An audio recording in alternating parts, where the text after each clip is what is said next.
You're the host now. Oh, thank you, Jessica. I think I see the numbers rising, and I think we will give everyone maybe just another 2 minutes or so, and then we'll get started. I think that's more than fair.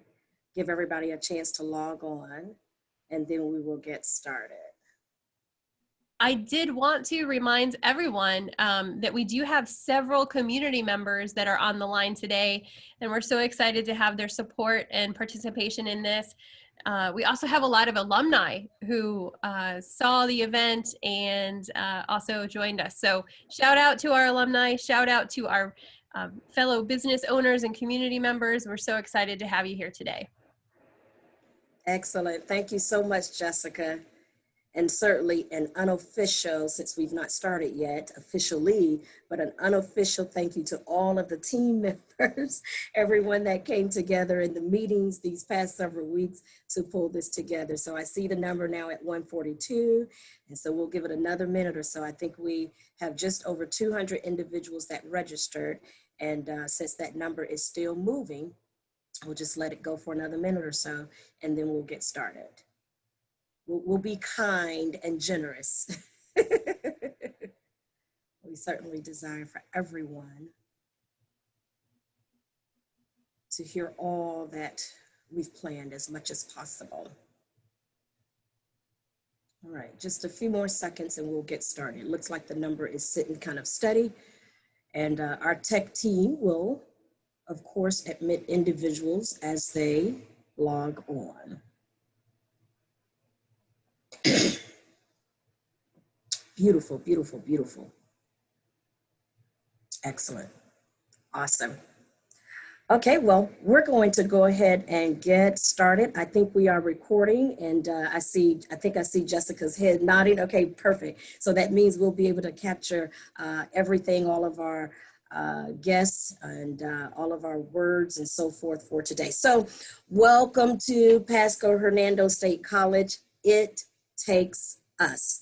I love the theme. I'd love to take credit for creating that theme, but I did not. It came from one of our team members, I believe, Sam Eshelman in particular, as we all brainstormed, gave us this title, and we are very appreciative. So welcome. My name is Dr. Davina Jones. I am going to serve as your moderator today. I'm the professor of speech communications here at Pasco Hernando State College. I operate primarily out of the Porter campus here in Wesley Chapel, Florida. And so hello to all of you, all of our faculty, students, guests, community members from around the Bay Area and beyond. And so we're delighted to have you with us. This series is sponsored today. It's hosted by our student, Life and Leadership.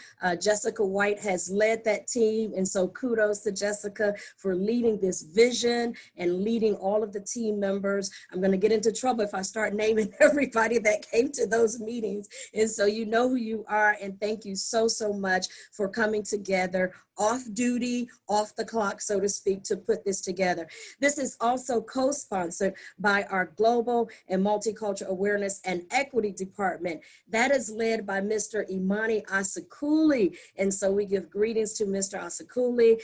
In fact, he has been leading this kind of work here at PHSC for a very long time. And so the only thing we're doing is kind of joining ourselves with a great deal of what he has already done. He's been a champion for this kind of work to make sure that we are certainly holding space for every soul, every heart, and every human being that's a part of our campus culture and beyond. And so we certainly want to give a big thank you to Mr. Imani Asakuli.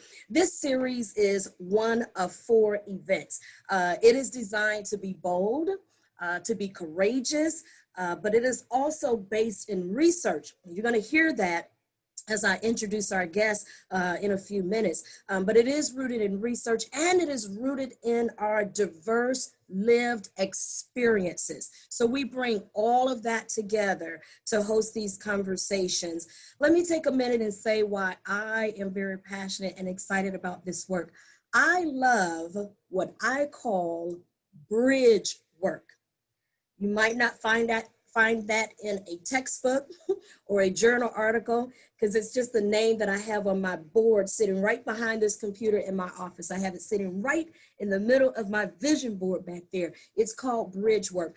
I love bridge work because I'm a firm believer that teamwork makes the dream work. I know it's a cliche, but it is a part of my reality. It is what guides my teaching. It is what guides my vein of research and all that I do. I absolutely believe in that cliche. Teamwork makes the dream work. Thus, I love the title, although I didn't create it myself. It takes us. And so I love bridge work because I truly believe that it does take us. I happen to believe that America is an amazing nation with some amazing issues that we all can be amazing in overcoming together. That's my belief. I also think that's probably why I am such a fan of my home academy in the area of communication studies, because the term itself, communication, community, common union, communion, those are words that are very endear, and I don't think it's coincidence that I've married this body of literature, because by nature, I think by my own design as I came into this earthly space, that I just love bridge work. And that is the passion that I bring with me today, that I take into my classroom and that I'm sharing with you. It's from the heart, not just from the textbook. All right, so enough about my passion, enough about my heart. I am delighted to say to you that we have a wonderful greeting from our president, Dr. Tim Beard. He is a champion of all that we do at this college to expand ourselves, to expand the consciousness of our student body, our community, our faculty, our staff. And so as they set that up, I'm delighted to welcome you to hear from our campus president, our college-wide president, Dr. Timothy Beard. Hello, my name is Dr. Tim Beard, president here of Pasco, Hernando State College. This series was started to introduce opportunities for dialogue about diversity and current trends and events, leading to learning, growth, and understanding among all PHSC stakeholders. It takes all of us to open up our minds, our ears, and our hearts to recognize that our experiences are not everyone's experience. In this great country of ours, we believe in ideals. And I believe that each session as we go forward will include at least one thing we can do to take action to initiate change in our community. Let me say first special thanks to the following individuals who have worked to make this happen, these events on social justice reform.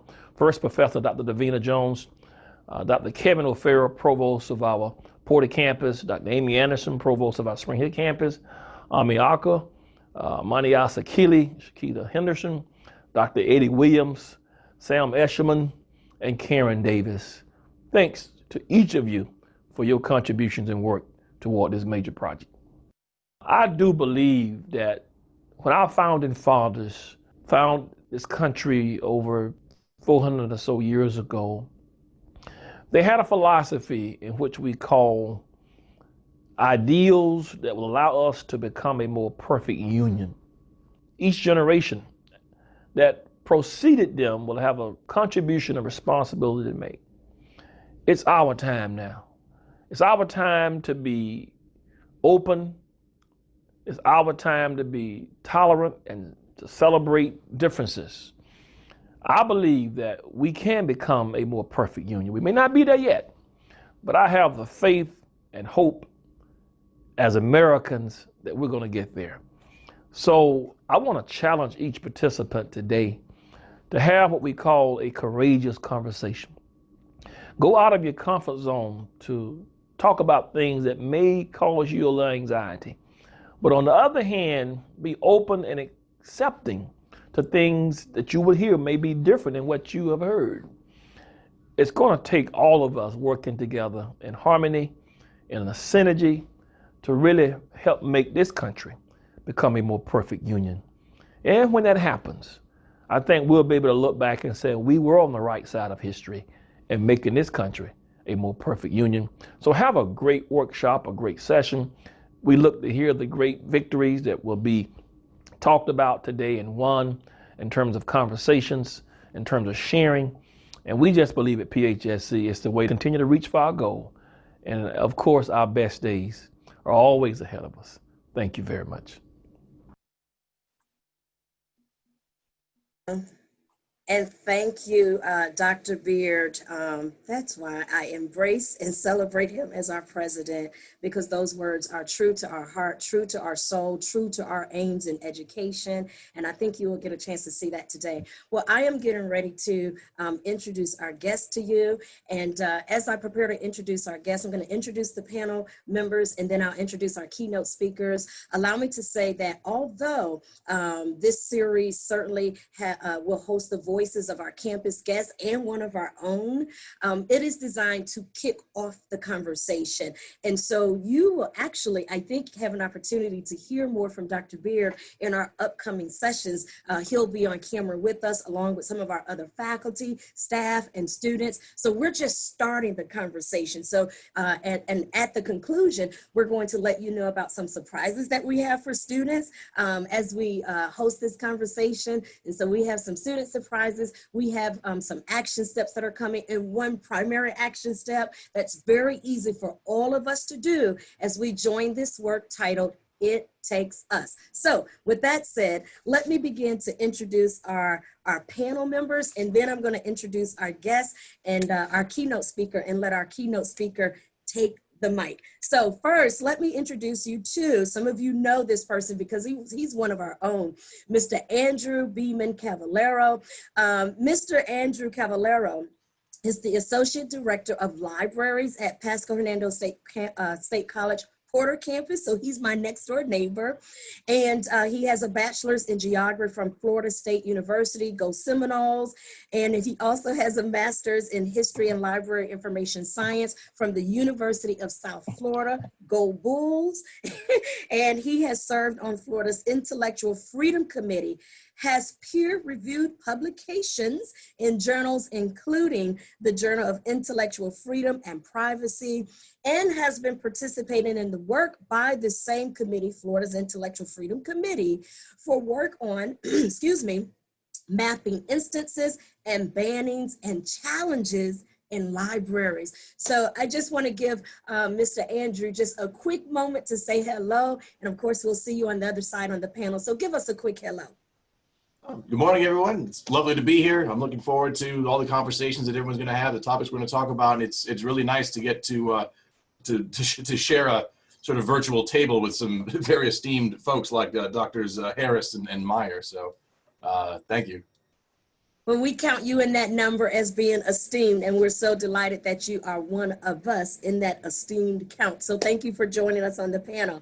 Allow me now to introduce our other panel guest, Reverend Dr. Russell Meyer. Let me say, I met Reverend Dr. Russell Meyer in the trenches. I did not meet him in the pulpit. We actually met at a town hall here in Tampa, Florida, hosted by the late attorney Barry Cohen. And so, and then I ran into him in Tallahassee, right outside of the Capitol, doing this kind of work that we're talking about. So it's my esteemed pleasure to give you a little bit of information about Reverend Dr. Russell Meyer. Dr. Meyer has a Doctor of Ministry from Wesley Theological Seminary in Washington, D.C. He engages statewide. That's why I saw him in Tallahassee outside of the Capitol.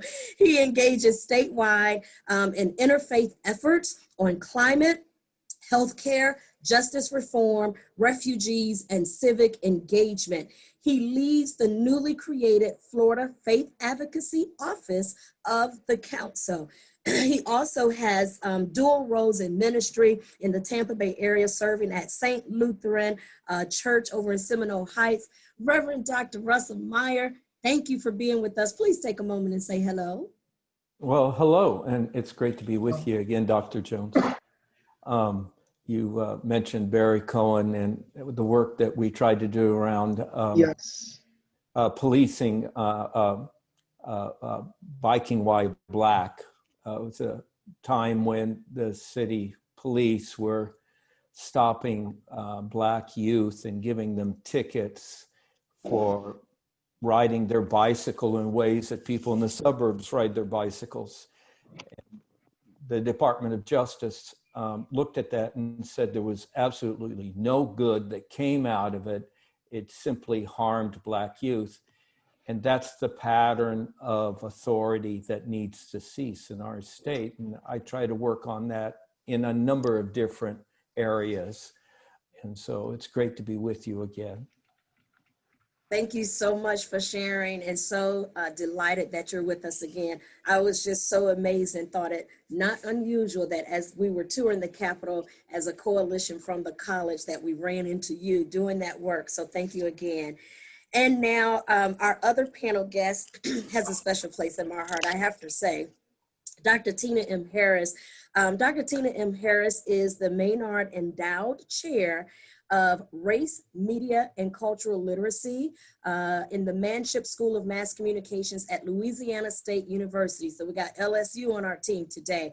Let me tell you, this title that she is carrying, it is the first endowment of its kind in the United States of America. There is no other chair that holds this title and that embodies this work. And so we have with us certainly a very treasured individual who is making history in the academy here in the United States. Her primary research interest is interracial communication, with a specific foci on critical communication pedagogy, race and identity, diversity and media representations, racial and social justice, mentoring, and racial reconciliation, among others. She is the co-author of a leading textbook titled Interracial Communication, Theory to Practice, and she is an extensive published researcher in academic journals. And then I must slide in there, she was on my dissertation committee over 20 years ago, and I am delighted. Okay, 2 years ago.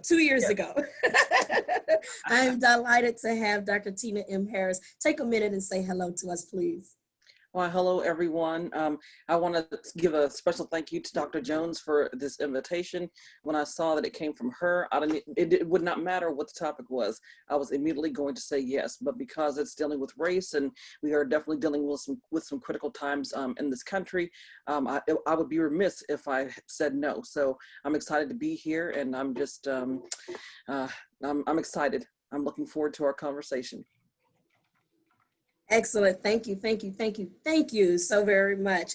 And so now that you've met our panel, they're going to come back on the other side of our keynote presentation, and they're going to give some reflections, some observations, maybe offer some questions and so forth, and help us to initiate dialogue rooted in scholarship and rooted in diverse lived experiences and observations. And now it is my great pleasure to introduce you to our keynote speaker, Reverend Dr. Jamie Washington. Reverend Dr. Jamie Washington is the president and founder of the Washington Consulting Group. Hi there.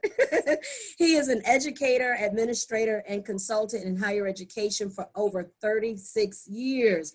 Dr. Washington serves as an invited instructor at the Harvard Graduate School of Education and the Lancaster Theological Seminary. He is the president and co-founder of the Social Justice Training Institute, and we've been seeing you all across social media, and we were like, if he can go there, he can come here.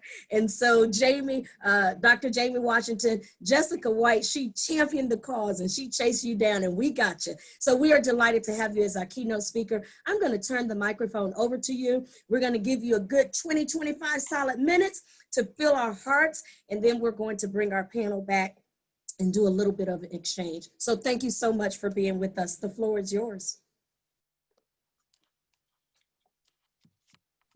And I think you're still muted, so we're going to unmute you. Unmute. I'm just still talking. I hope y'all got all of that. I'm done now. I said everything I needed to say. Nobody heard me. Okay, I am so excited to be here with you. Thank you so much, Dr. Jones, for your gracious introduction, and to President Beard, and to Mr. Andrew, this panel, Reverend Dr. Russell, and certainly Dr. Tina Harris. It is such an honor to be able to spend this time with you and my good colleague and friend who's so warm and supportive, Jessica White. I just can't say enough. I'm shouting out to you. Appreciate you so much for making it happen. But I am not racist, but I'm not racist. the work that is before us. Folks, I believe very strongly in what Dr. Jones and President Beard was naming, the importance of our coming together at this time to be in community. So I said to the team, the worst thing you can do is give a preacher 20 minutes. Just don't give him that a little bit of time to talk about this stuff that's so near and dear. But I am committed to getting us stirred up and then hearing the brilliance of the panel and engaging the rest of our folks. So I want to start in this way. First, reminding us always that anything can happen in a Zoom room. So if something happens and y'all don't hear me and, you know, it looks like I think I'm saying something, just say, Jamie, we don't hear you. Just interrupt me and let's so we can keep it going, right? So I want to start with what I'm feel is critical, and that's our land acknowledgement. I want to acknowledge that the land that I am joining you from today is the original homeland of the Piscataway tribal nations. I acknowledge the painful history of genocide and forced removal from this territory, and I honor and respect the many diverse indigenous peoples still connected to the land on which I reside. Without them, we would not have access to this gathering, this dialogue. We take this opportunity to thank the original caretakers of this land. I want to stop there and breathe in that truth and invite you all who are joining us today, if you wish to put into your nameplate, if you know the tribal nations that the land that you're zooming in from, to go ahead and do that. One of my concerns right now is that land acknowledgements become performative and that we show up in them simply as a habit. So I think it is critical that I know that 15 years ago, this is not the way I would have started a session. And so as I've continued my own journey in deepening my own learning, I want us to pay attention to what this means. As I acknowledge the land, I also acknowledge the ancestry, my own ancestry and history, and invite you to honor yours. President Beard reminded us that this work didn't start with us and it won't end with us. We all stand on the shoulders of many who have gone before us. So I honor my ancestors. I invite you to honor your ancestors, those who came to these shores voluntarily and those who did not. All of us have an opportunity to step into the space of making the world better and developing a more perfect union. I feel like I'm frozen already. I can hear you though. You can hear me and I'm frozen. But we can hear you, so you can continue Okay, with audio. I will keep on. And if the screen blanks out, what I'm going to do is I'm always prepared with the backup. So I may join you on my laptop. I'm working with two computers just in case we had this issue. So don't go away. I'll be right back if we shut down. Are you still able to hear me? Yes, we are. All right. So with that named, folks, I want to invite us right now into what the intentions are for our time together today. So my intentions are to invite us into a conversation that will have us look at, examine, and consider the importance of our work from this place. Stay present. I'm moving to the next computer.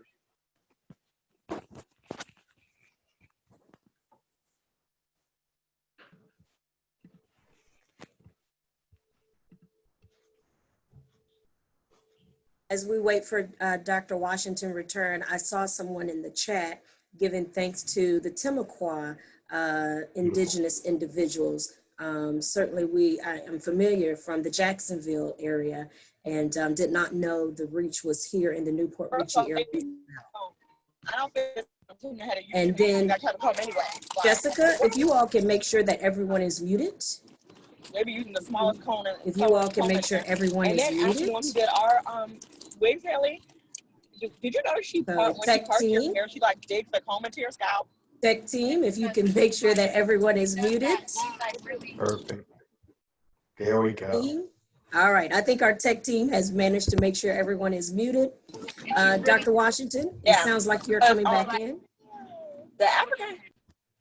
I am. Those of you that are joining us, All right, 1 second, Dr. Washington. Those of you that are joining us, please make sure you are muted. And I think our tech team has a capability of muting everyone. Very good. All right, I think we've made that possible. Dr. Washington, as you join us, I was announcing to all of our participants that we had an acknowledgement of the Timucua indigenous people and giving thanks to them for the land on which we reside. And I think the floor is yours again now. Very nice. Thank you so much. Thank you, Dr. Jones. So again, we want to explore the work for the next round. We want to consider the importance of a common language and to offer some tips for eradicating systemic racism and white supremacy. I just want to offer again that I'm just going to highlight these things. We're going to have some great opportunities to be in deeper conversations as we move forward.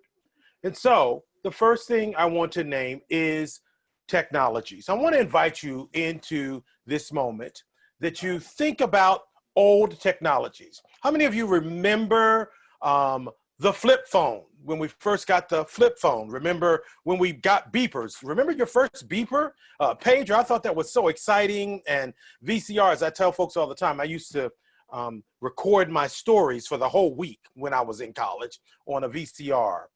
What I'm inviting you to do is to consider old technology. And particularly in this moment in time, if we were to use these technologies today to try and operate, would not we be left behind? Okay, we could not use, some folks don't even know what that little green thing is over in the corner. Some of our students, they ain't never seen one of those for real, right? That's a phone, y'all, just in case you didn't know. What I want to say, folks, is what I've experienced and what I continue to experience is folks are trying to do diversity, equity, and inclusion, social justice work with old technologies. And it is time for an upgrade. It is time for an upgrade. As I say this, folks, I don't want you to have old technologies be bad. Those technologies were the technologies that were cutting edge, that were new at the time, and we were excited about them, and they were useful based upon the information we had. But what we know is if we continue to operate in those old technologies, we will be left behind. And so what I want to offer you right now is, and so some folks will say, well, Jamie, what do you mean by old technologies? Well, here are some diversity old technologies. I don't see color, right? I just see people as people. Can't we all just get along, right? We are the world. We are the children. America is a melting pot, not a salad bowl. Multiculturalism, let's just understand each other's culture. So food, fun, festivals, and heroes, right? So let's just do that. That's all we need to do and understand. Beyond tolerance towards acceptance. So we're wanting people to get, just don't tolerate each other. Let's just move into acceptance, right? There's actually a book that I have a couple of chapters in that's entitled Beyond Tolerance Towards Acceptance. LGB, right? That's all the letters we had in terms of sexual orientation, and the B wasn't really there either, right? So we didn't have all those other alphabets. Sexual orientation, not sexual preference. So moving from the language of sexual preference, gender inclusive language, and handicapable or differently able, and more. I want you to just think about what has been the diversity technologies, the old ways of operating through the lens of diversity, equity, and inclusion and race in the past. I invite you, if you want to join us in the more, to just go ahead and chat some things in. Put it in the chat. What's some of the old messages and stuff that you got growing up around the way to understand diversity, equity, and inclusion, and race in particular, as we navigate this conversation. So don't ask, don't tell. Absolutely, another one of the old technologies. Yes, we'll have the opportunity. Yes, you will have the opportunity to get the PowerPoints. Yes. Model minority myth. Yes, exactly. Yes. We all bleed the same. Very much so. Yes, you got it right. So understanding, folks, that there is a mindset around how we did and understood engaging within, about, and across difference that wasn't bad, but it must be upgraded.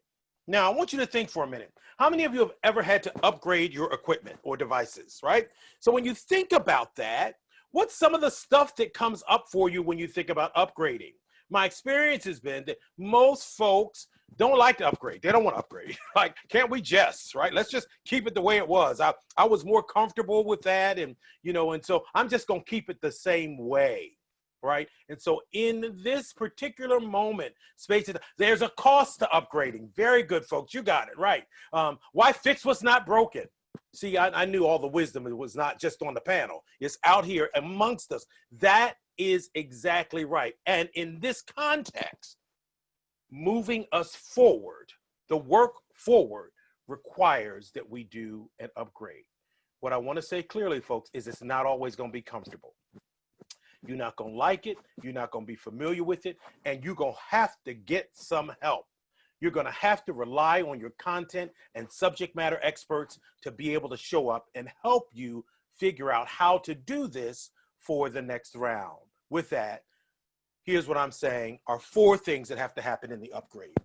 You have to consider the context before the content. All right? So we don't just walk into a space or move into a space talking about race or talking about gender or talking about sexualities. We don't move in without understanding what's the context in which we're trying to have that discussion, right? Now, we all know that we are operating in a particular context right now, right? We've got the pandemic of COVID-19, and it's positioned all of us in this virtual context, right? So we might, if this weren't the case, be in a room together, feeling each other's energy, being able to talk about some of this stuff. The pandemic has us not be able to be together physically. There are pros and cons to that. But largely we are not in community in the same way. So we have to do extra work, right, to be connected.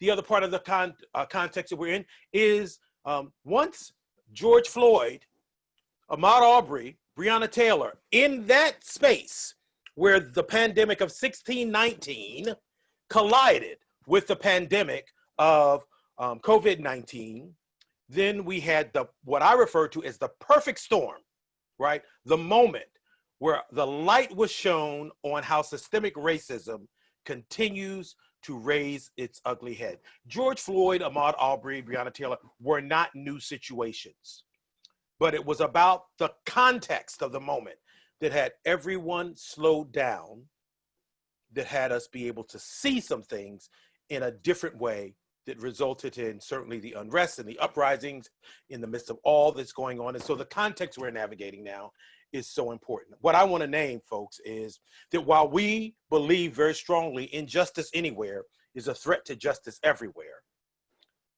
So there is no hierarchy of oppressions from my perspective.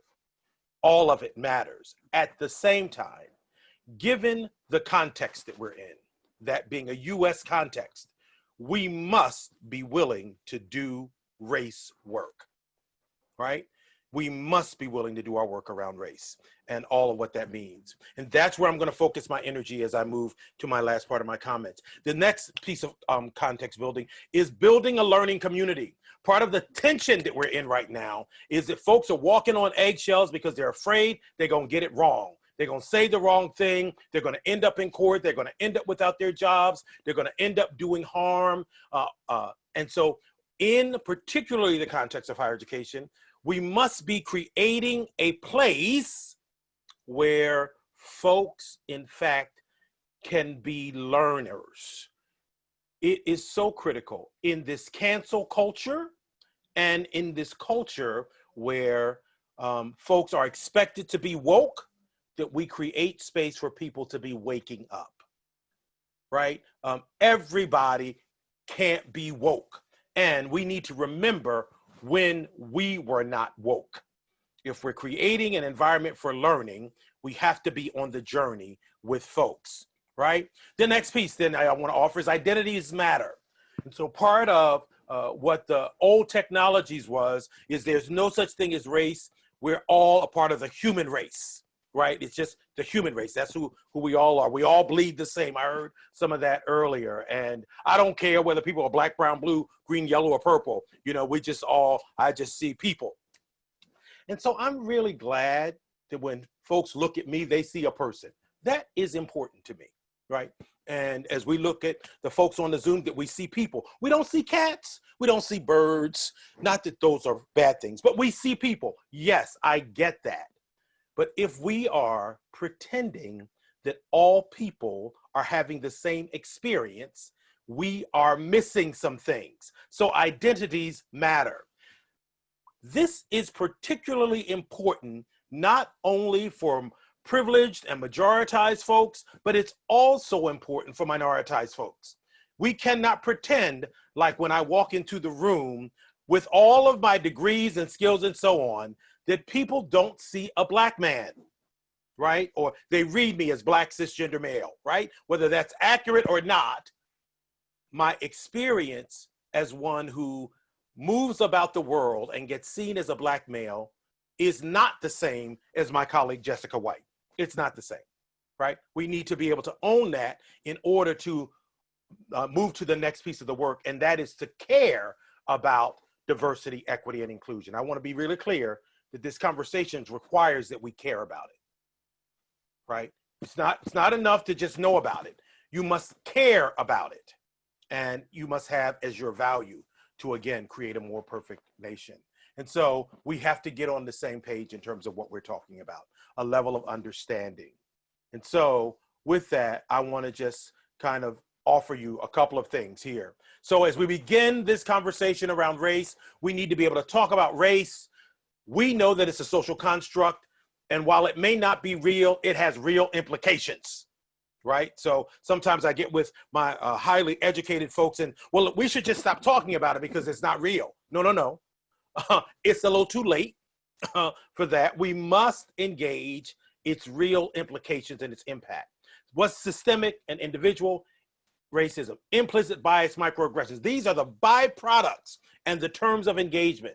White supremacy, whiteness, white privilege, white fragility, anti-racist, and anti-Blackness. These are the things that it is important at this moment in time, in this context, if we're going to engage but I'm not a racist, we must get in the conversation about what this means and how it shows up.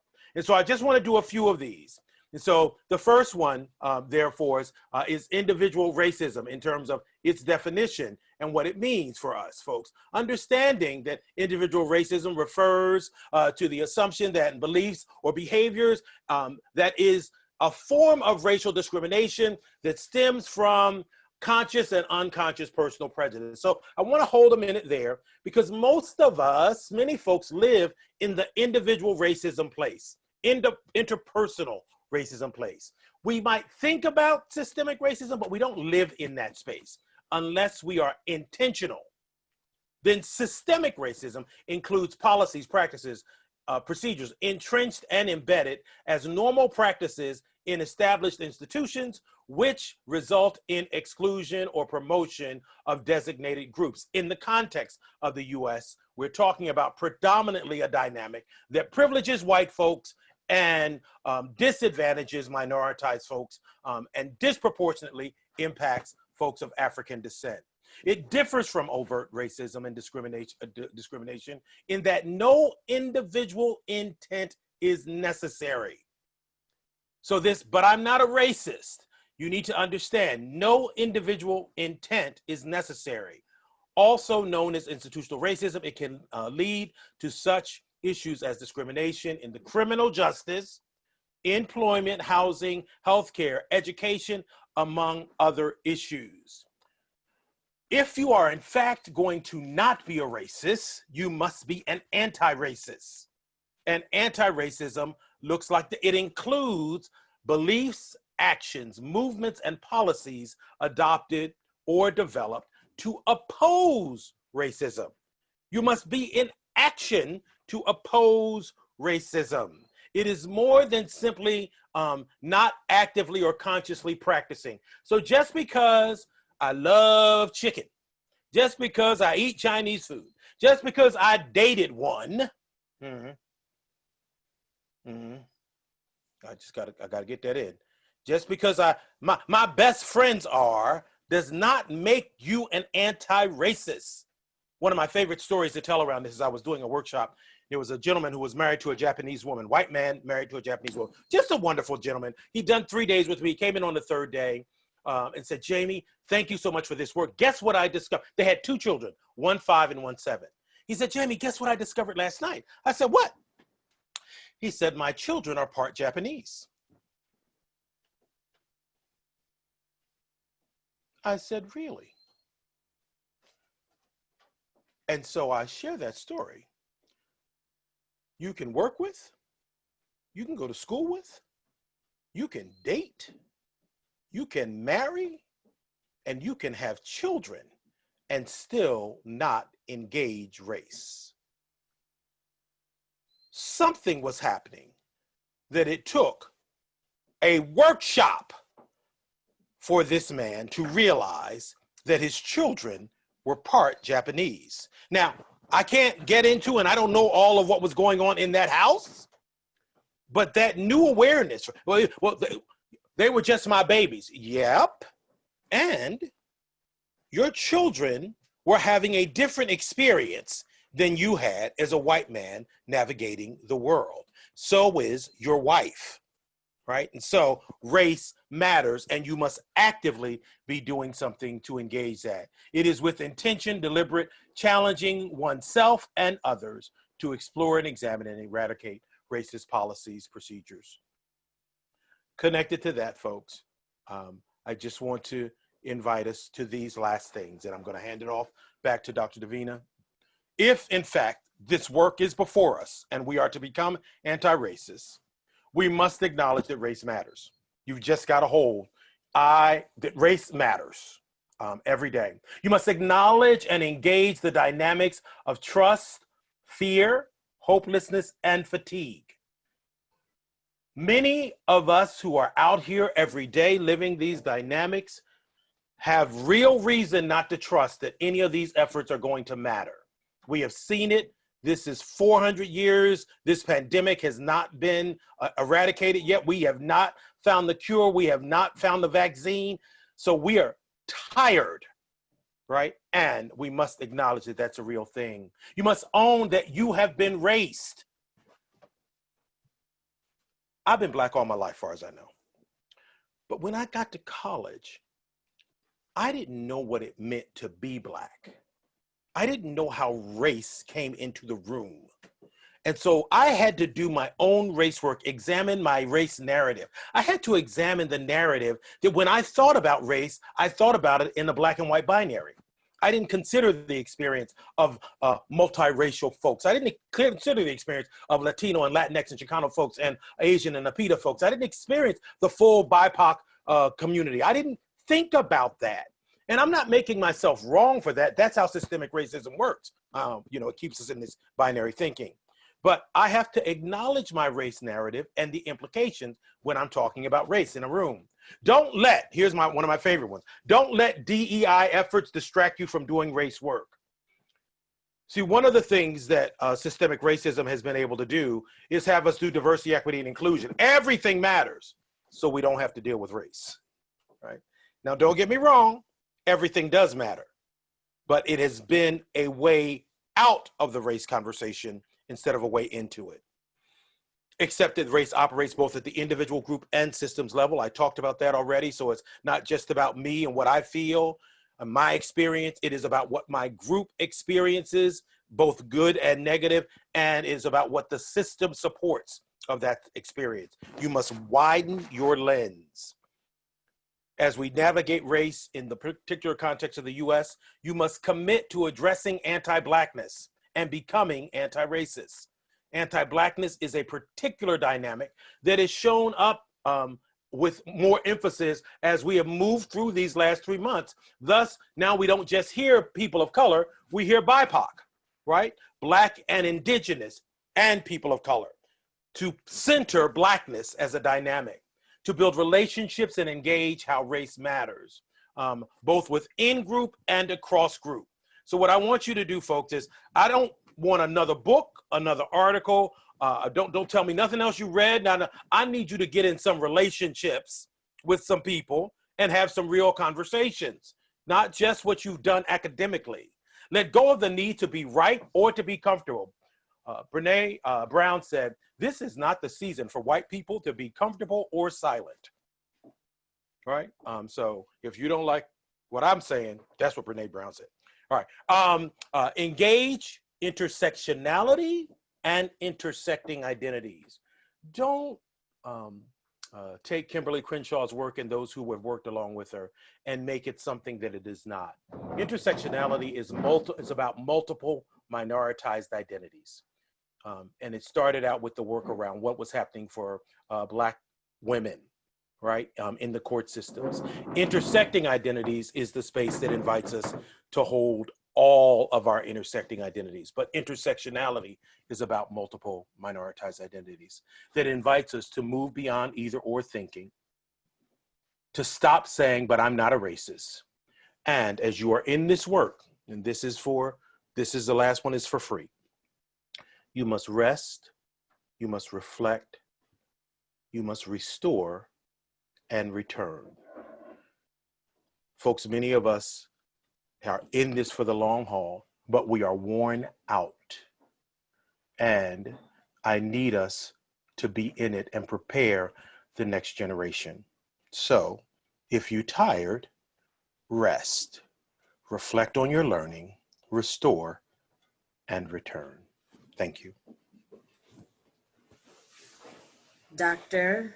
Jamie Washington, thank you. We are now going to, I'm not even going to attempt to give commentary because that's why our panelists are here. And so we're going to give each panel member about 5 minutes each to reflect.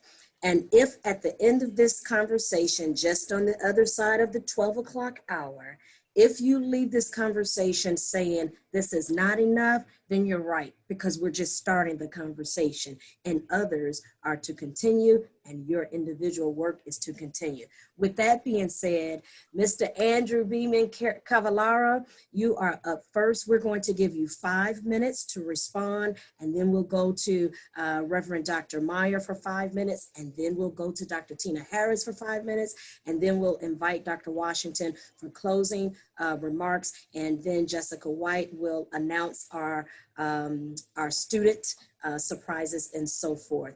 With that being said, Andrew Beman-Cavallaro, you are up. I guess the thing that draws me to this and why it was so nice to get to be a part of this was the balance between civility and anger, which are two things that I think are hugely, hugely important in a lot in life. The difference between anger and hate is so massive, and that hate is, it's a border you don't have to cross, it's a box you can live in, it's something you never have to push against, everything else is wrong. But anger can be a very beautiful, positive, driving force. And you know, it's so funny because I think that's one of the great unifying elements of every rights movement that I ever see around me or hear, whether you see it in Tampa, in the city where I live, and in Seminole Heights where I live, or you see it on the news, or you see it on social media, is that if people are trying to push for something, to make something better for what's coming up, to get past whatever pandemic it is. I really like the 1619 pandemic reference and the 2019 and COVID-19. Like 19 doesn't do well with pandemics. It's like pandemic and the number 19 are just like married to each other apparently. Because it's a pandemic of sorts all over again, whether it's a racial pandemic, whether it's, I mean, Great Depression was a financial pandemic, and all these issues keep coming up. So I guess really what I like is the fact that there's, as a man who listens to a lot of heavy metal music, I see how creative anger is. And so when I see, you know, people talking about this and balancing it off and not flying off the handle and not screaming at one another and not burning something down and not stopping listening or unfriending people or refusing refusing to have the conversations. Everybody's always afraid to ruin the dinner conversations at Thanksgiving. I can't wait to see what the dinner conversations at Thanksgiving are going to be like this year. After the beginning of November, there's going to be a lot. You talk about conversations that don't involve books, that don't involve things like that. There are going to be a lot of non-scholarly conversations come the end of November, and that's going to be a really interesting thing. And I like the fear and the fatigue.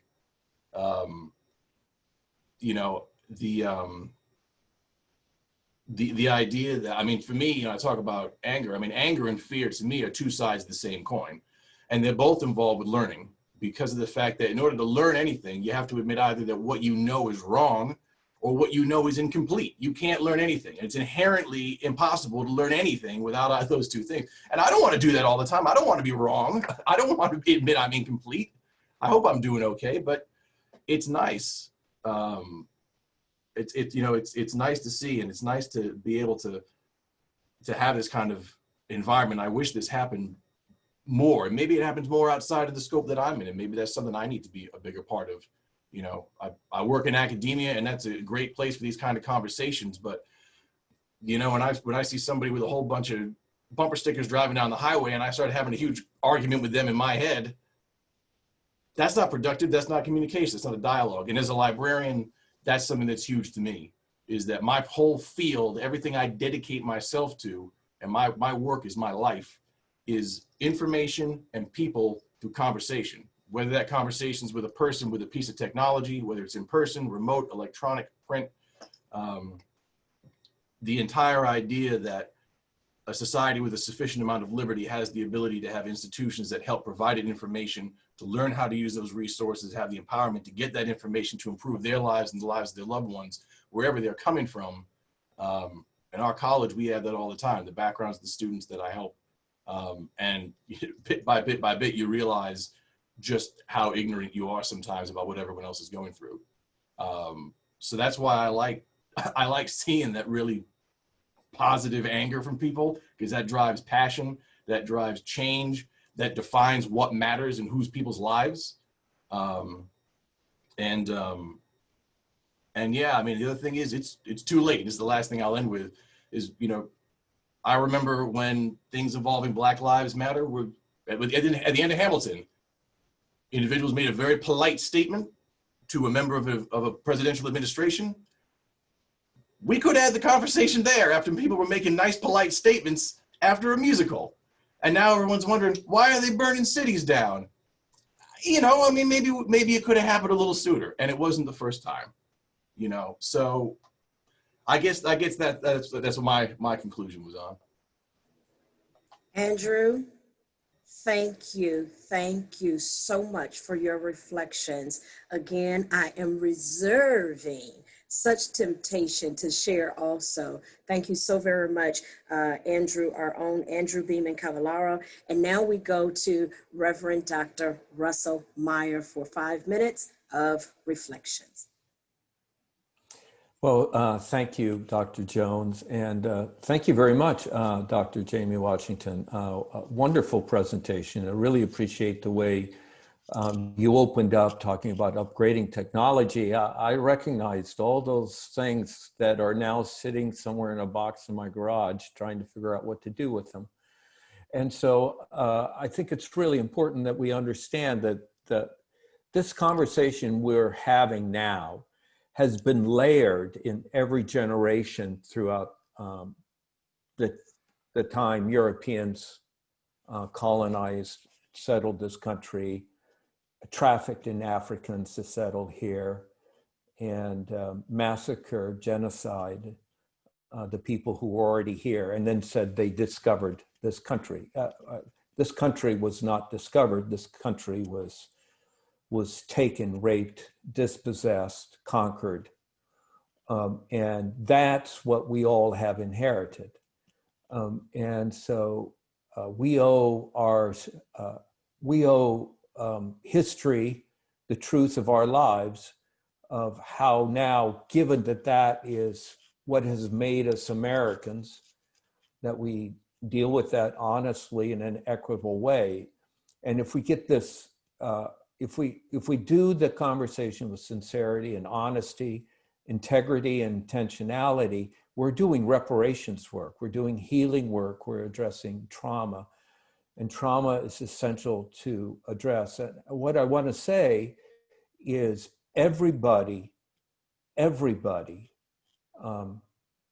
is helped to be made whole. Everybody experiences healing in this conversation.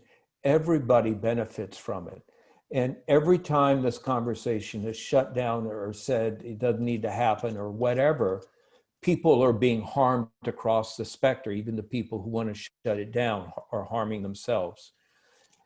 So it's really important. And as you opened up, Dr. Jones, I immediately thought of the first community after the resurrection of Jesus Christ, who said, we hold all in common. They meant people and things. We hold all things, all people in common, and we exist to make everybody whole. And we need to recover that vision that we all are in this to make everybody whole. So I love your theme. It takes us. One of the problems of our society today is its hyper-individualism that puts all the onus on the person, on the individual, and negates the community. And that is an outcome of whiteness. And so I want to focus my remarks particularly on the whiteness side of what Dr. Washington was talking about. And we have to come to understand that whiteness as a construct was developed in order to dehumanize other people for profit. And we have to live beyond the concept of whiteness. We have to find a way to drop it. It's been a very malleable construct over time. The initial beginning of this country defined whiteness really as white male Anglo-Saxon. It's expanded the concept legally over time to include more and more peoples. I mean, North Africans are now considered white, right? And Middle Easterners are now considered white. When you look at the census, and that's in order to maintain a dominant voting majority over and against people of African descent, First Nations people, and others of dark skin or darker skin. And so the concept of whiteness creates a structure. It creates a narrative structure, and it creates policies and practices. And we all then have to live under those structures in one way or another. And those structures drive our behavior. They tell us what to think. They tell us the ideas we have to think about. They give us the reference points for meaning in the world. And for some people, they are the determinant of what is truth or not, whatever other science or reflection might say. And so when we go at this as us rather than as me, what we're beginning to address are the structural realities, the structural inequity in our lives. And I often say, I really don't care what you think about me as a person. Because your individual feeling or my individual feeling, no matter how much you change your feeling or I change my feeling, isn't going to change the structure. And the thing that continues to drive racist behavior in our society are the structures that create the racist behavior.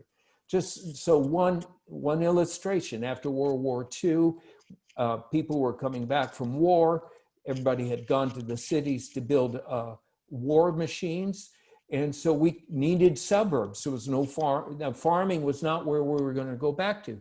So the federal policy intentionally created suburbs for white people. And they denied mortgages and funding and forced African descent people into inner cities that over time were stripped of meaningful jobs. And we were then forced, for the last 75 years, forced to live segregated lives so that we don't know how to break bread together. We don't know how to live together. We don't know how to raise our children together. We don't know how to laugh and play together. And instead, we're being given racist narratives. We're being given racist policies. And so today, the average quote unquote white family has almost, what is it, 10, 100 times more wealth than the average black families. Those were all the outcomes of whiteness. And so people who look like me have to become serious, sincere, honest, and delve deep into these policies that have tried to say, we're better, we're superior, we're more human, whatever it is, and just say that's not true. It's not true. I'm not better than Dr. Jones or Dr. Washington because of the complexion of my skin. That's a stupid thought. And we need to find ways to give that out and then begin to realize the ways in which those kinds of thinkings have actually shaped the way all of us look at the world in terms of valuing who is good and who is bad, et cetera, et cetera. Right now in our country, we're playing out in our politics whether this narrative, this racist narrative, will have a future. And I make no mistake about that. The upcoming election is an election about whether or not racist narrative will continue to be the structure of what our civil life should be built on. And I certainly hope all of you will want to learn how to reject a racist narrative and adopt an anti-racist narrative for yourself and for your own lives. Thank you. Thank you, Reverend Dr. Russell Meyer. I'm very appreciative of your reflections today. And now our last panel guest will give us 5 minutes of reflections, and then we'll invite Dr. Washington to give us some closing remarks. And then Jessica White has the honor of officially closing us out with some announcements for students and so forth. Dr. Tina Harris, please share. And I think you're muted. I think you're muted, Dr. Harris. There we go. Sorry about that. Okay, I want to thank Reverend Dr. Washington for laying the foundation for us. I appreciated what you mentioned when you said that we need to be building a learning community, and I believe that that is essential to addressing all of the various forms of systemic oppression that are that have been in existence for quite some time. And right now, you know, our energies and our attention are directed to racism. There are a few things that I think are important to highlight, which are that for me personally, when I'm doing, whether I'm teaching or doing consulting work, I believe that it's imperative that we have what I call an essential vocabulary. And that means that we need to have a command of the different terms that are used to help us understand what systemic oppression is. When I teach it, when I'm doing consulting and I'm sharing the definitions with people, people don't like the definitions, and I tell them, you know, I don't make the news, I just report it. This is essentially what the research says, and it's important for us to understand that these different terms, they have a different, on a societal level, people are taking one definition, but when we talk about the research and reality, it's much deeper than that. For example, the definition of racism is racial prejudice plus societal power. So in order for a person to be racist, they have to have societal power. In the US, the majority group is white. They have the societal power. Therefore, white people are the only people that can be racist. That's not something that is to be encouraged at all. And when I share that, people say, oh, well, everybody can be racist. And so I think it's been watered down to the point where people believe that just because you don't like someone because of their race, that you are racist. That takes out of the equation the power element, this institutional level power that continues to be manifested and perpetuated. And that's what's, you know, at the crux of of that particular issue. So when I'm in the classroom or I'm talking to somebody and they say, well, I don't agree with it. When it comes to my students, I'm like, well, you need to agree with it on the exam. I mean, because you're not going to get credit for it, but that's just so you know. So I hope that I drop seeds of knowledge for those students. It's also important for us to recognize that People of color or non-whites, as well as whites, can have racial prejudice. And again, this is not something that we're encouraging, but racial prejudice means that you have a way of thinking about a particular group of people. And even if someone is a member of that group, you're projecting those thoughts onto that person. So racial prejudice is something that everybody practices. And the next point is racial discrimination. Racial discrimination is when your racial prejudice, the way you're thinking, is manifested in your behavior. So you're doing something that is preventing someone else who is from another racial group from having an opportunity. And so these are just a few of the important terms that I think that are critical to having a basic understanding of what racism is and what's going on in our country, and more importantly, what we all can do to dismantle racism. I can speak as a black woman that I am tired. I'm not going to tell y'all how long I've been black, but I've been black for a very long time, and I've been in this fight for as long as I can recall. But I'm not going to give up. We just need to, recalibrate. But we also need people to be in the struggle, in the fight, in the war with us. And something that I always say is that I personally believe that we can dismantle racism one relationship at a time.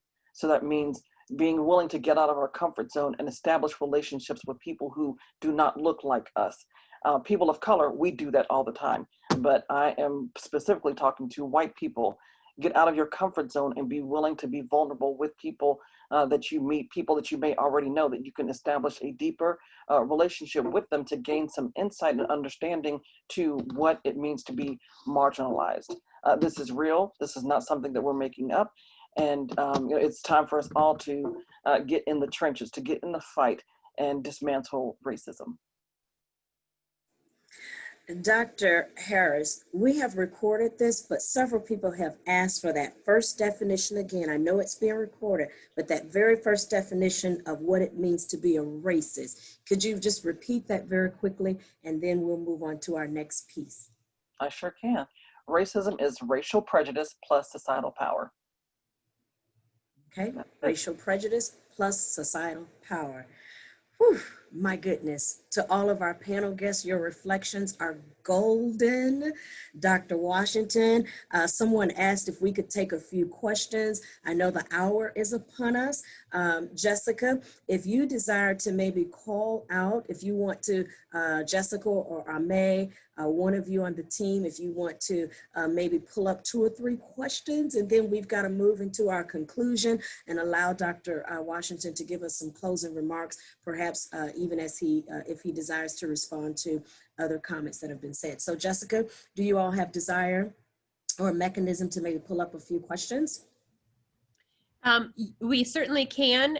If people would, while Dr. Washington has closing remarks, just post any questions. We'll select a few to highlight. Okay, Dr. Washington. Well, I just want to thank again our distinguished panel. They, again, very powerfully invited us into things that illuminated and highlighted some of my remarks. I really want to appreciate anger and to understand the importance of anger as a dynamic that can fuel it is different than hate. And what I'm often talking about is anger and rage. The truth is that being able to handle my anger and rage. I tell folks all the time, folks don't generally start out yelling.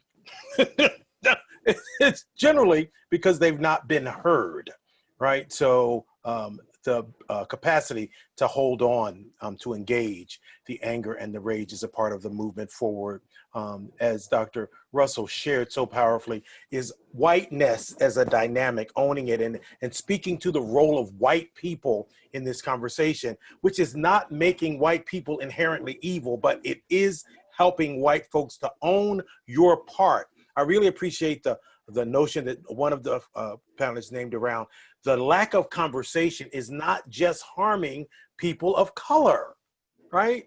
It is harming all of us, all right? And so when Dr. King talks about, and then all of God's children, free at last, thank God Almighty, we are free at last. It's not just people of color that will be free at last. It's all of the beloved community that will be free at last as we are doing this work. And certainly, as Dr. Tina named for us, the importance of we have got to at least agree This is what we're talking about, right? So this whole notion of, well, everybody can be racist. What I spend so much time with, so let's talk about what's your investment in that definition. Why is it that you need it to be that and not to hold that prejudice plus power is what equals the ism? What would it mean if that were true, right? And getting folks to pay attention to that. As I wrap up, folks, I do want to remind us that, as I said earlier, Dr. King says injustice anywhere is a threat to justice everywhere. And one of my favorite things to remind people of is that Dr. King also invites us to consider, if I cannot do great things, I can do small things in a great way. If I cannot do great things, I can do small things in a great way. Dr. Tina reminded us, changing this one relationship at a time. You might not be the starter of the next Black Lives Movement. You might not be the one who's going to lead the march on your campus or change the full curriculum, but you can have a conversation with your children, with your family. You can interrupt that Thanksgiving dinner by saying, what? Right? You can remind people to get out and vote or take somebody to the voting polls. You can do small things in a great way. That's how you show up as not a racist. Reverend Dr. Washington, and to our panel, Reverend Dr. Meyer, Dr. Tina Harris, Mr. Andrew Beman-Cavallaro, my goodness, thank you, thank you, thank you. You have initiated dialogue. It didn't begin here, and it will not stop here, but you've helped to initiate for our community dialogue.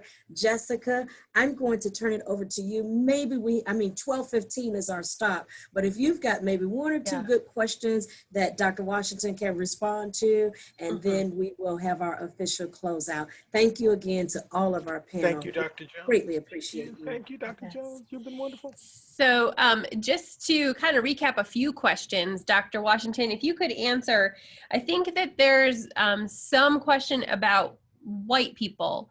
What can we do?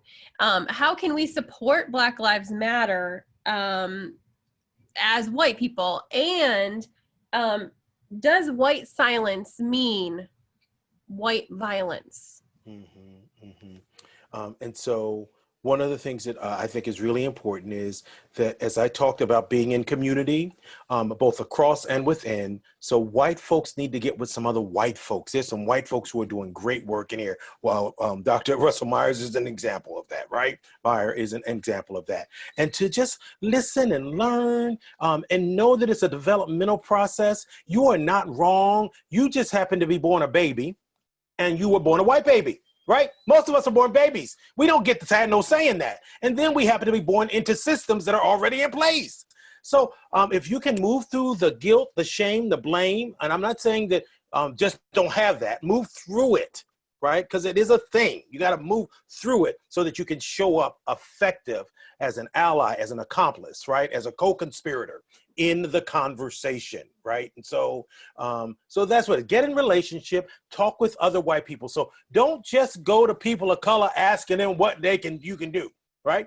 All right, so that's why we're so tired, because we got to be answering all y'all questions, right? So get with some other white people, but don't just run out there. And so when I talk about, I was on a conversation the other day, we need allies to be behind us, beside us, and sometimes in front. But you must always be with us, right, in the work, right? So yes, it is about all of us, but particularly in this conversation, don't just run out there, take the lead without any relationship.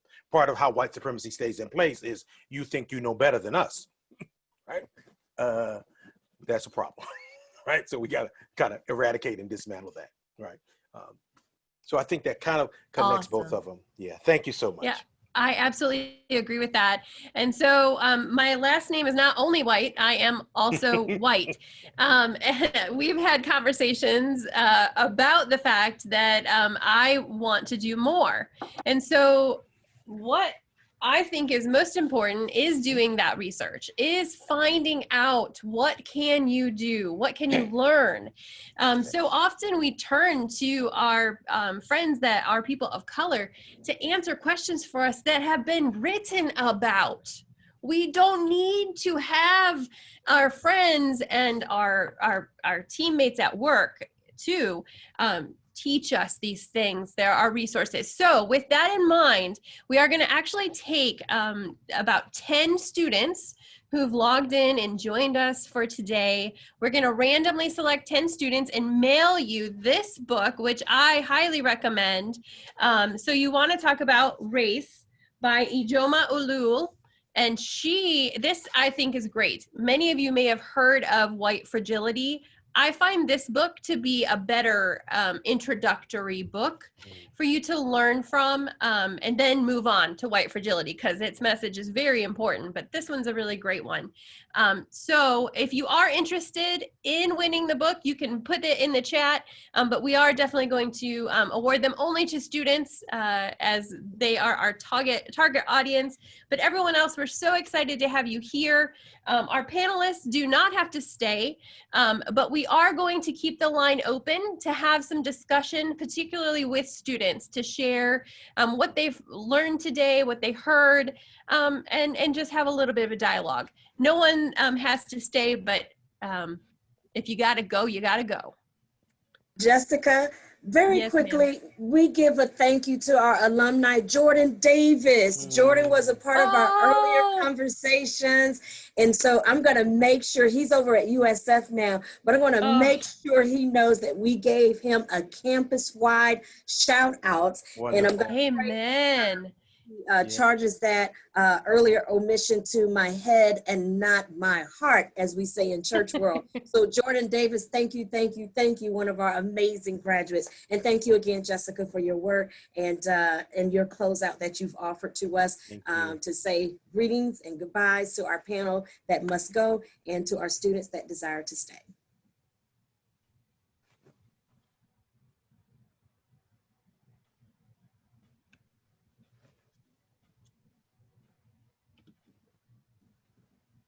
All right. We're so excited that so many of you have joined us. I see we still have about 100 people here. So let's see, let me pull up the chat and see if, do we have any students on the line that want to just share some of their reflections of what it was like today to be part of this series?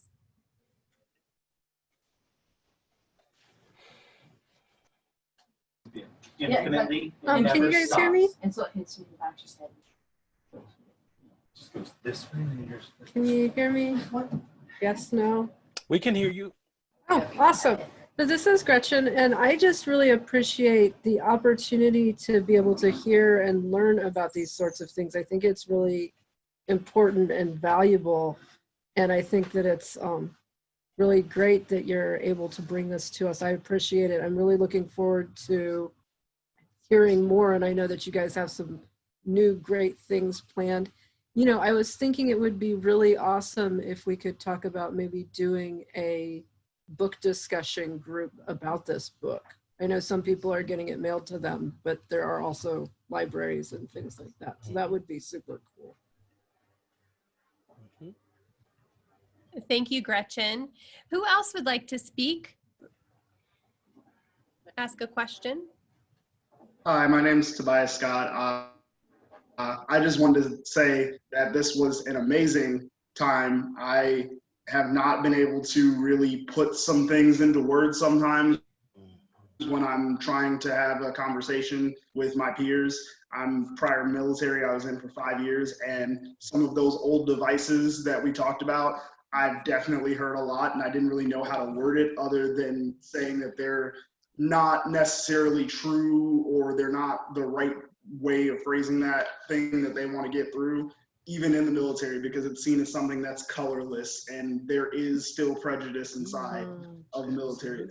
So it's good to be able to put a kind of a face to what I've been experiencing. Oh, Tobias, thank you so much for your service, and thank you for joining us today too. I want to announce to the students, while I do still have a cadre of you here, that if you really enjoyed Dr. Washington's presentation, he is part of what is called Lead 365, and there's a slide for it, but we are going to be allowing up to 250 of our students to have spots in this virtual conference. It's going to be happening over about a month's period of time. And he's one of the speakers and workshop givers. So if you need more of Reverend Dr. Jamie Washington in your life, which we all do, make sure you send me an email and let me know you want to be part of that conference, okay? I just want to do that little plug so that you know that you can get more of this man through Lead 365. Thank you. And so many other amazing folks, many other amazing. The conference is really worth your time. And that's where Jessica and I connected, and we just, we've just been connected ever since. And so we want to invite you to join us. Yeah. Absolutely. Yeah. All right. Amen. All right. Thank you, Ms. White. This is very excellent summit of the coordinator of the Life Program and also our now newly Success Academy. Yeah, I look forward to your next symposium there. And at that time, I think I want to talk to you offline here. Yeah, sure. But I want to talk to you about how we can get more of our underrepresented students on the line and involved in the summit, particularly our African American and Black males.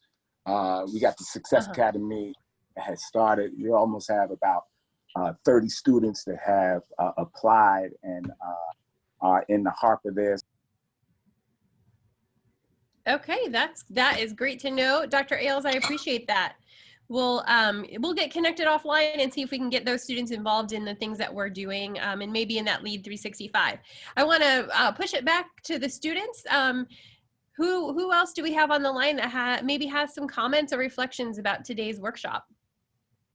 Yeah, the comment in the chat, I know we were commenting in how to include all races when it's, African American social justice, and yeah, there are a lot of other indigenous people like Mexican American, and it's hard to take a side of because I am half Mexican, I'm half Peruvian, so I really am fully Spanish blood. So I think it is important to include everybody, because just like New York, we are a melting pot. And sometimes racist comments, it does get to people, including myself. I completely agree with you so much, Mercedes. We do have a session coming up. You'll see it on the slides, where we're going to specifically talk about Latinx Americans and the things that they're facing right now in America too. So we're definitely trying to reach out to all different segments of the population. So thanks for voicing that. And I'll definitely love to see you hear from Gabriela Perez, who is a dear graduate of the Florida College System. And I think she'll be quite an inspiration to you and others. Do we have another student? Hi, this is Rachel. Hi. Hi, Rachel. Really enjoyed this session. I thank all of you for it. Caucasian female.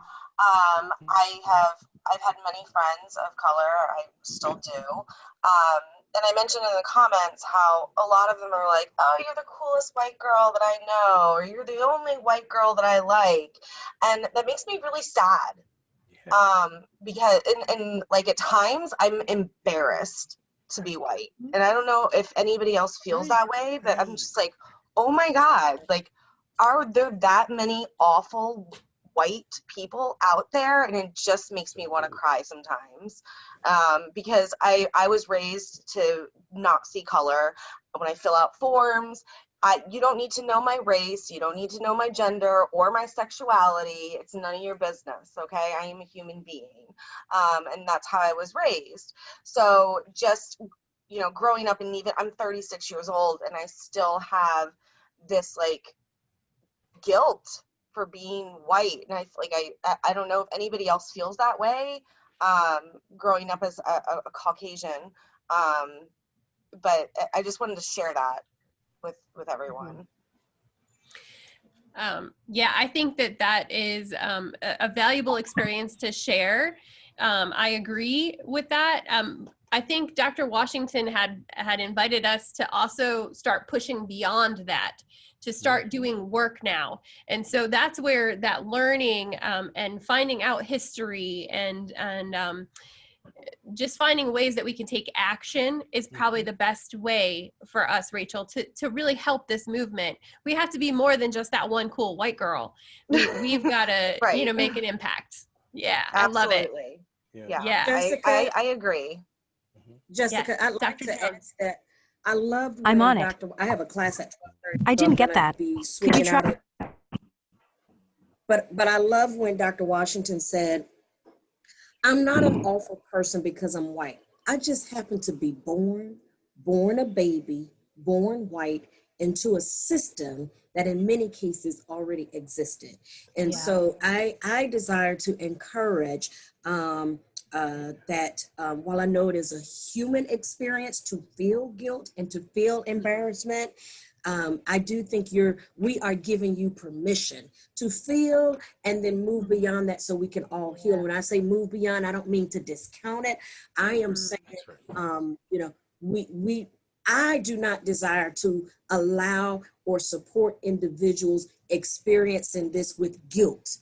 I allow us to reach out and experience grace and an empowerment and an education for us to do this work together. And it doesn't excuse individuals from their individual work. I love it when he said, look, white folks, it's not enough for you to even just get with some black folks, because some of the stuff you just won't understand.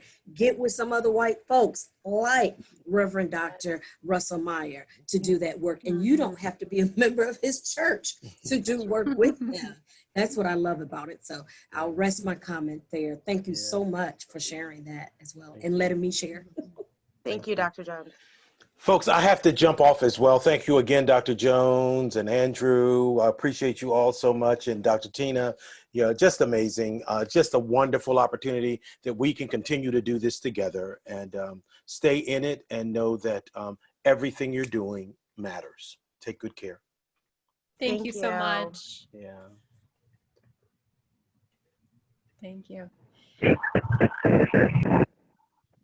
right.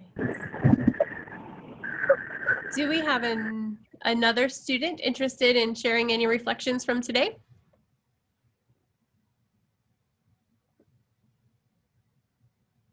I do. It's me, All Cynthia. right. Hey, Cynthia. Hey, I just wanted to thank everyone for coming out. Being Latina and everything, you still have those questions of what can I do more?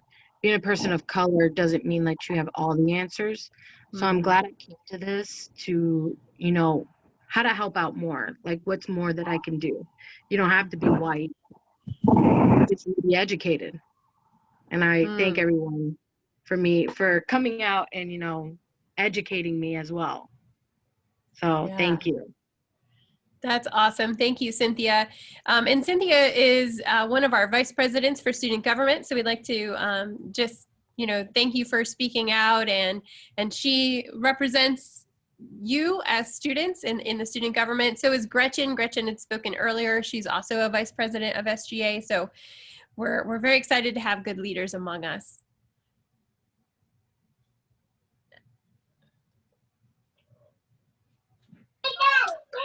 Hi. Alejandra, hi. Hi. So I want to say thank you for this meeting.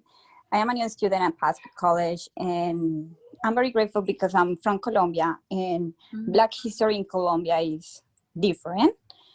And I kind of find it I'm trying to find, like, understand all this situation, because, for example, when people call, like, people of color, I personally don't like it. And I don't know if it's, like, because I'm from Colombia, we don't like to be called that way. And, like, I prefer people say, like, I mean, everyone has a color, yeah? So it's like that political correct. I really don't like it. Like, I don't know if it's bad, if I should feel bad for saying that. Yeah, so I'm still learning and learning American history, like Black history. And I'm really thankful about this meeting. You know what, Alejandra, I just want to say, so are all Americans learning about American history, right? A lot of it has been left out to us. So you're not alone in that. Even though I've lived here all of my life, I was not afforded the opportunity to learn all of our history. So that's what I think this work is about right now, is really opening those books and learning more about what was not shared with us as we grew up. So you're not alone, honey. We're all there. We're all there. Yes, yes.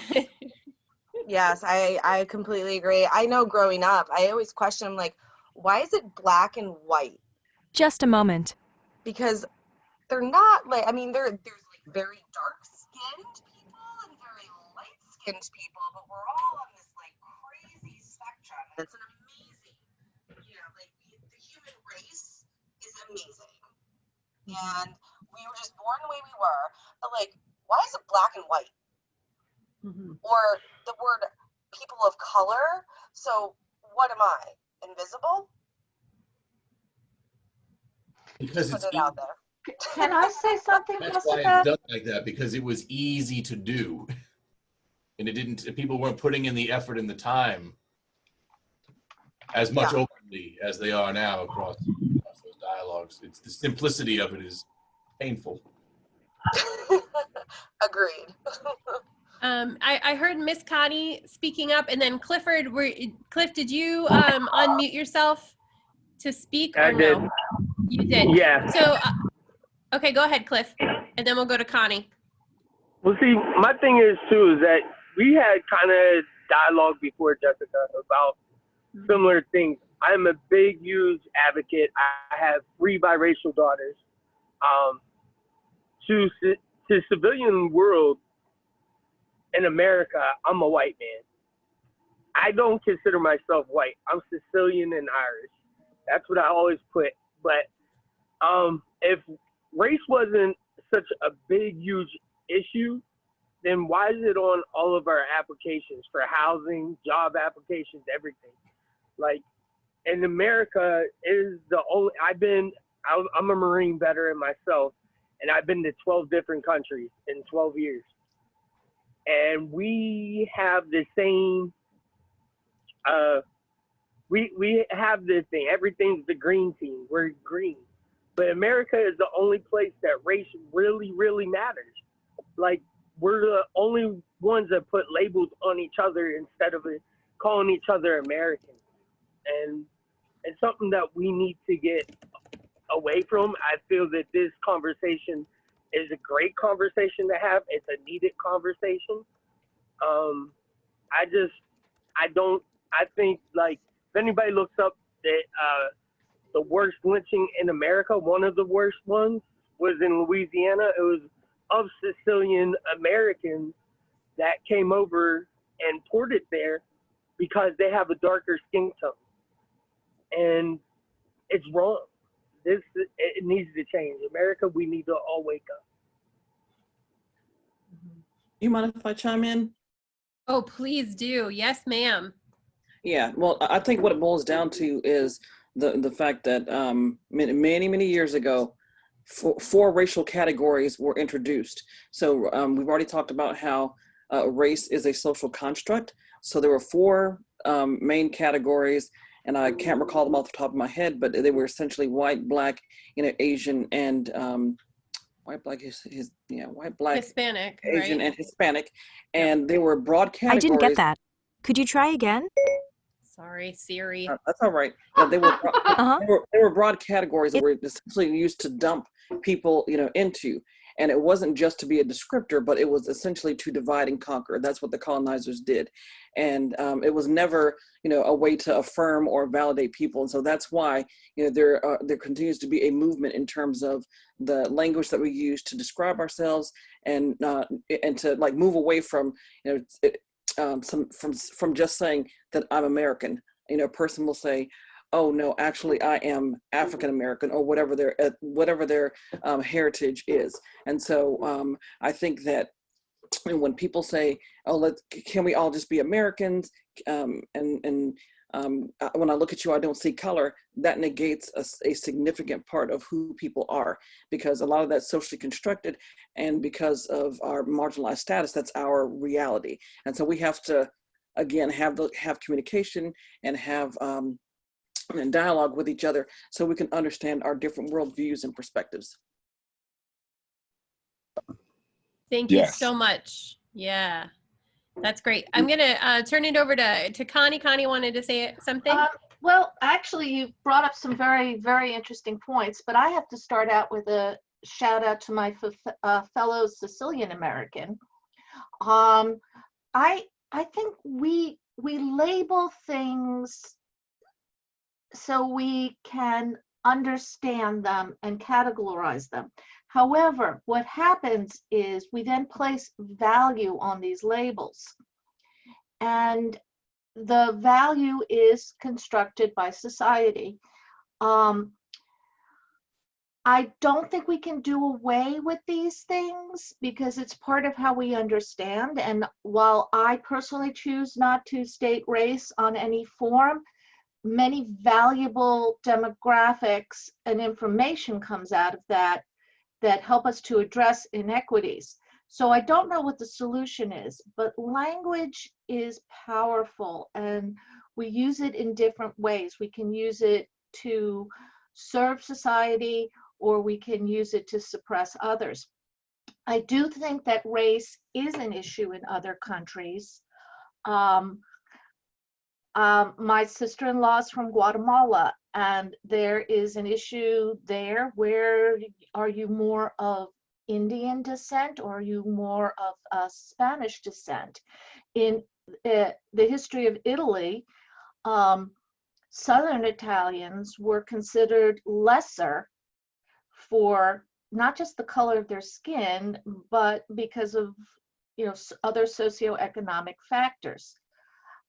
I think our job is to question in what ways do these viewpoints or biases, or better yet, inclinations, affect policy in our country, and what ways they affect social interactions. I have never understood why we have a need to feel superior to others.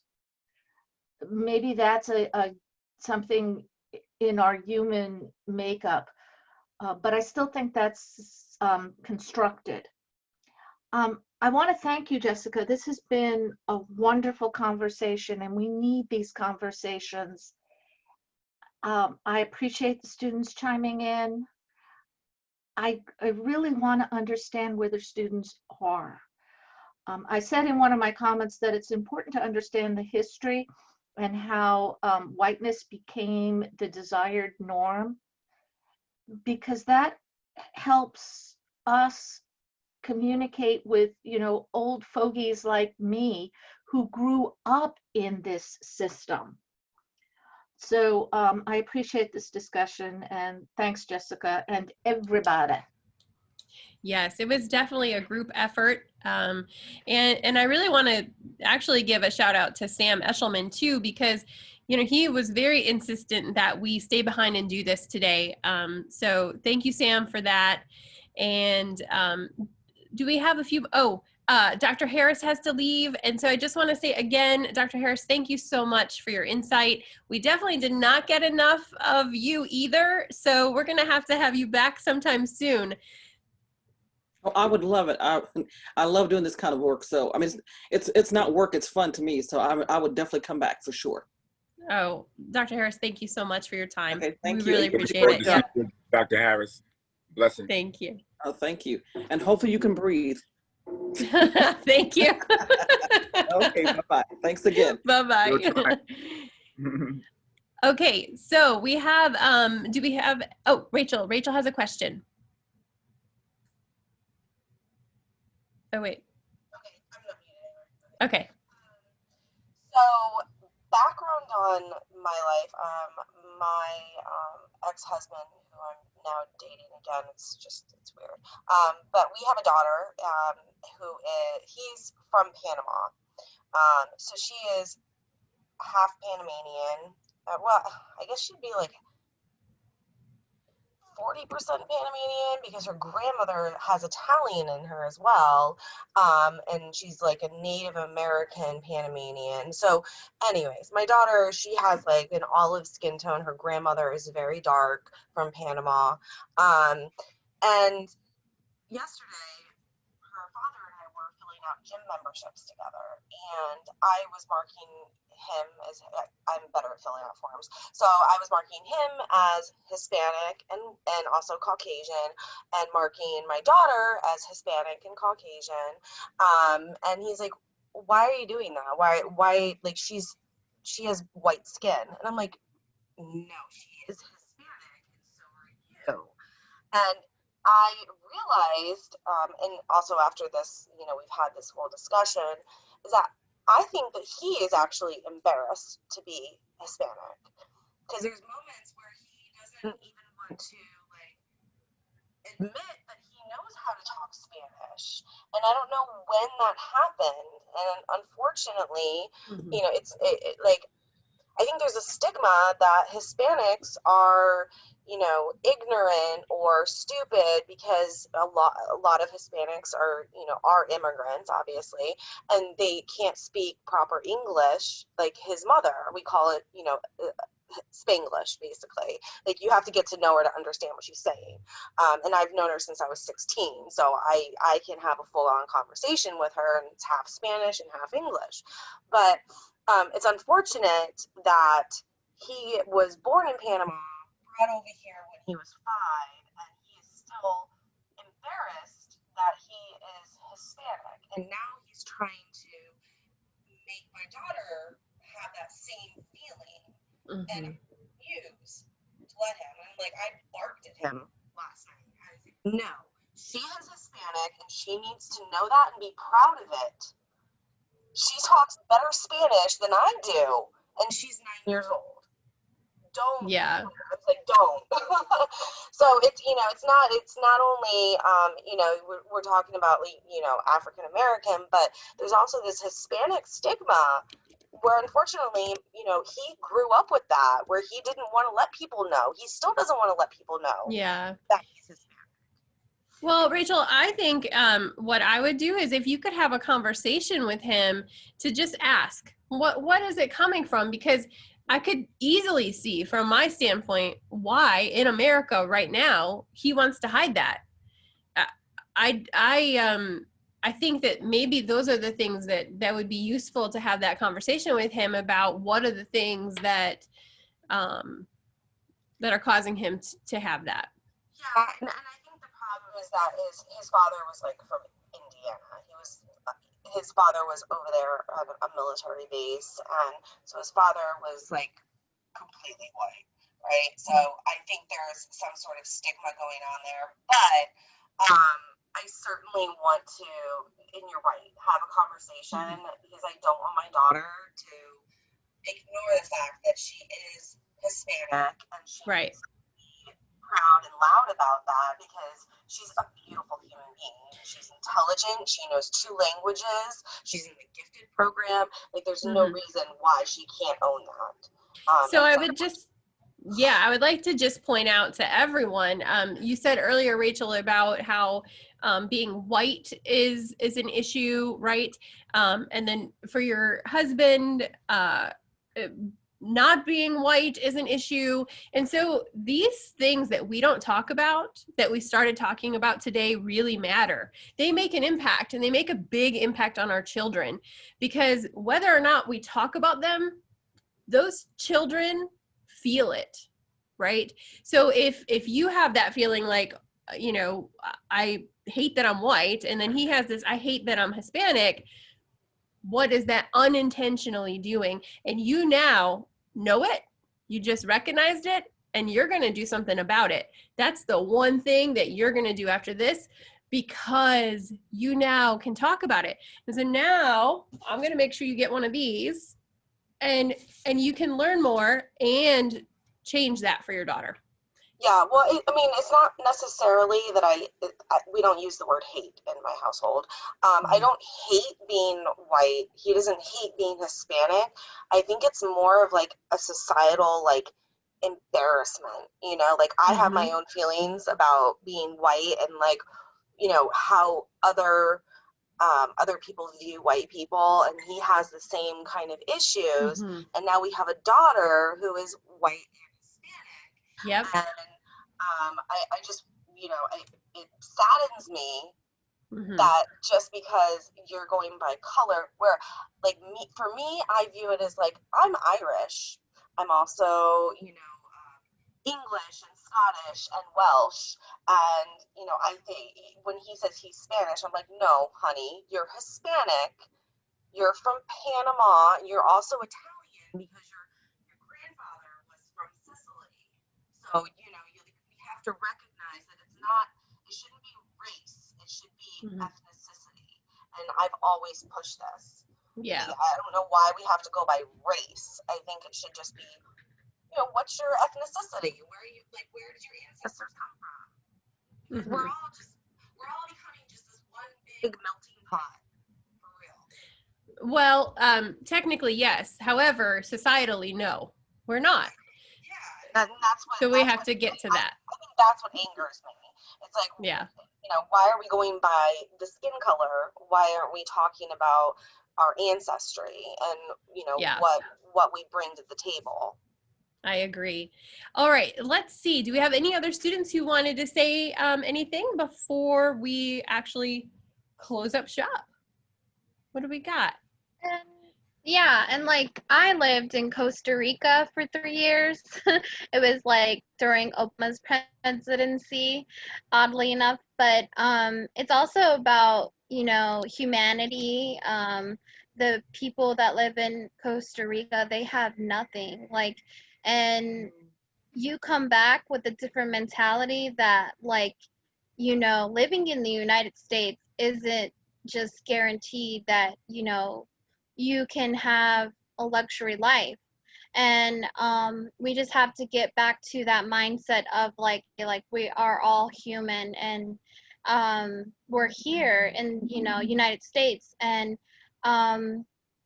if it's everything Americanized and like you don't want like other people from other countries, that's like, you know, making a big statement, because we are here already, and we are already that mixing pot of nationalities. So I think that's what has to be talked about, because in the future there won't be Hispanics, in the future there won't be, you know, certain races.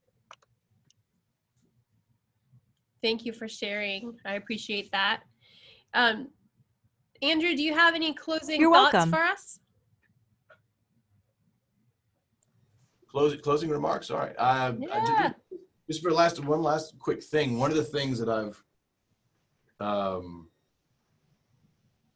one of the things that was really interesting is I'm sure other folks have read it here. But I'm just thinking out loud.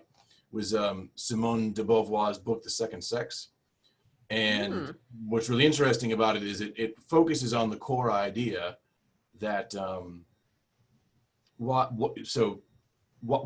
is there a perceived difference societally between gentlemen and ladies?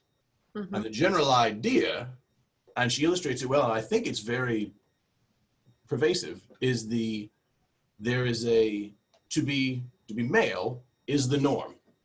So to be female is to be different. That is what is different. It isn't different to be male, it's different to be female. And that's her whole basis in the book, is going forward kind of from that concept. But it's interesting how much that applies to everything else. So it's to be Caucasian, to be a gentleman, to be in the middle class, to be, you know, I mean, I descend from no minority group. I'm a British citizen, an American citizen, I'm Caucasian, I'm heterosexual, I'm in the middle class, I'm an academic. I mean, there's nothing really for that. So what I found is that whatever viewpoint that you have, any purposeful or inadvertent bigotry comes from the fact that, well, what I am is the status norm. Or if you're in that kind of position where you're not presented with the idea that you are different. But that's where those kind of core ideas come from is, well, what I am is obviously average and normal. It's everything else that's different, must be different. And then that's how all of this sort of tiered separation comes about. So just interesting that that particular book, just in that context, did a really good job of, with one example of explaining how the rest of that went. So what I like about that, and this is the last thing I'll say, is just that being an individual that doesn't come from really much in the way of minority groups of any kind, I think it's hugely, hugely important to support minority groups, because what happens is when you take folks that are not straight, not Caucasian, not Christian, not from the middle class, and you put them all together, they're the majority.